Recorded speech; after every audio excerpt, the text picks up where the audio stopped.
Imagine being given a mission so important it could change the fate of an entire city, and choosing to run in the opposite direction. Not out of weakness, not out of confusion, but because, deep down, you don't want that mission to succeed. This is the story of Jonah, a prophet, a messenger, a man who knew the voice of God and still tried to outrun it. And what happened next is not just a story about a storm or a great fish. It's a story about resistance, fear, pride, and the terrifying realization that you cannot escape your purpose. Jonah lived in a time when prophets were the bridge between heaven and earth. When God spoke, they listened. When they were sent, they went.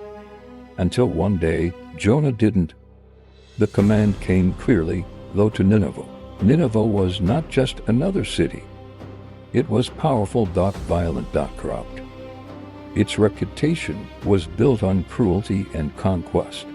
These were not Jonah's people. These were enemies. And yet, the mission was not to destroy them, but to warn them, to give them a chance. Jonah understood something many people miss. If God sends a warning, it means mercy is still on the table. And Jonah didn't want that. He didn't want his enemies to be forgiven.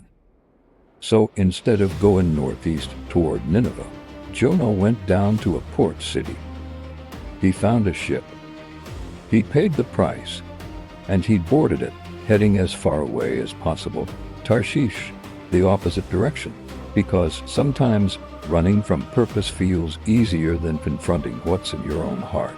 At first, everything seemed fine. The ship sailed. The wind was steady. The decision felt justified. Until it didn't. The sky darkened, the wind shifted, and suddenly the sea erupted into chaos. This wasn't an ordinary storm. These were experienced sailors, men who had faced danger before. But this terrified them. Waves crashed against the ship like walls of water. The wood creaked under pressure. The vessel began to break apart. Men shouted. Prayers were thrown into the wind. Cargo was tossed overboard in desperation. Anything to survive. And where was Jonah? Below deck, sleeping. While the storm raged outside, he had chosen silence inside. Until the captain found him. "How can you sleep?" he demanded. "Get up. Call on your God," because even strangers could see what Jonah was trying to ignore. Something bigger was happening. The sailors made a desperate decision. They cast lots, trying to determine who was responsible for this disaster. And the lot fell on Jonah. Suddenly, all eyes were on him. "Who are you? Where do you come from? What have you done?" Jonah didn't hide. "I am a Hebrew," he said. "I worship the Lord, the God of heaven, who made the sea and the dry land." And then he admitted the truth. "I am running away from him." You can imagine the silence that followed. Because it's one thing to face a storm. It's another thing to realize you're standing next to the reason for it. The sea grew even more violent. The ship was moments from destruction. And Jonah understood something the others didn't. This storm wasn't random. It was personal. "Pick me up," he said, "and throw me into the sea. Then it will become calm." The sailors hesitated. They didn't want his blood on their hands. They tried rowing harder, fighting the storm, finding another way. But sometimes there is no alternative path around truth. Finally, they prayed, not to their gods, but to Jonah's.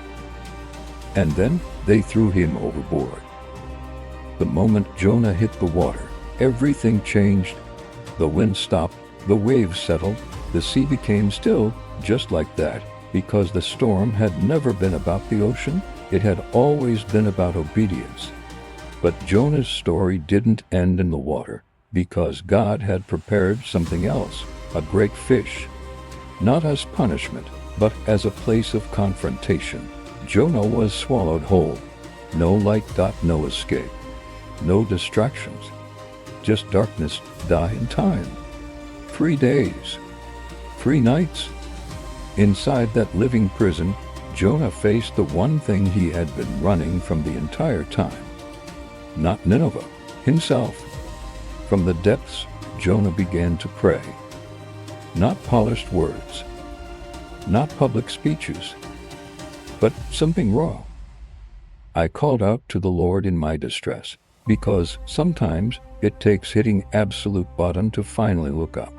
In that darkness, Jonah remembered who God was. He remembered mercy.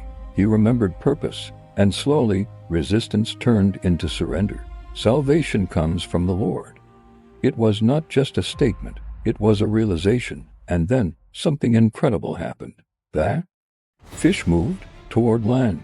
And at the exact moment, Jonah was released, thrown back onto dry ground. Alive.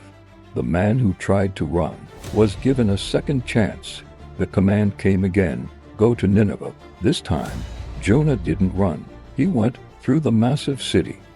He delivered a simple message, 40 days, and Nineveh will be overthrown. No elaborate speech. No negotiation, just truth. And something unexpected happened. The people listened, from the poorest to the king himself. They believed, they repented, they changed, and when God saw it, he showed mercy. He spared the city. This should have been a victory. A prophet's mission, completed, but Jonah wasn't celebrating. He was angry, deeply angry, because the outcome he feared had become reality. His enemies were forgiven, and that revealed something uncomfortable. Jonah didn't just run from the mission. He ran from mercy. God asked him a simple question. Is it right for you to be angry? No accusation, no punishment.